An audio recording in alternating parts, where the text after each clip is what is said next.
বন্ধুরা, তোমরা সবাই কেমন আছো? আশা করছি তোমরা খুব ভালো আছো। তো আজকে আমি চলে এসেছি তোমাদের একটা ব্যায়াম দেখাতে। সেটা হচ্ছে বেলি ফ্যাটের এক্সট্রা ফ্যাট এবং আমাদের আন্ডার আর্মসের যে এক্সট্রা ফ্যাট জমে সেটাকে রিডিউস করার জন্য। তো দেরি না করে শুরু করা যাক। চলো তাহলে বন্ধুরা, প্রথমে যেটা করবে সোজা হয়ে দাঁড়াবে, ঠিক আছে? আর যেটা করবে দু হাত পাশে থাকবে। তাহলে চলো, হাতটা টান টান করবে। 1 2 3 4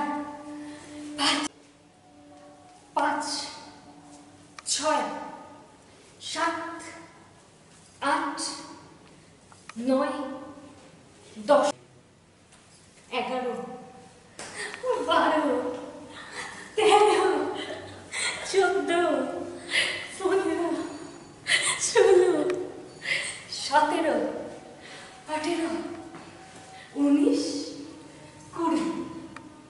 তো বন্ধুরা, মোটামুটি তোমরা প্রতিদিন 20 বার করে 5 সেট করে করবে, ঠিক আছে? আর তাতে দেখবে তোমাদের যে এক্সট্রা ফ্যাট, বেলি ফ্যাটের বা আন্ডার আর্মসের এক্সট্রা ফ্যাট এটা কমে যাবে। তাহলে যদি তোমরা ওয়ান পিস পরো তাহলে তোমাদের খুব খুব সুন্দর লাগবে।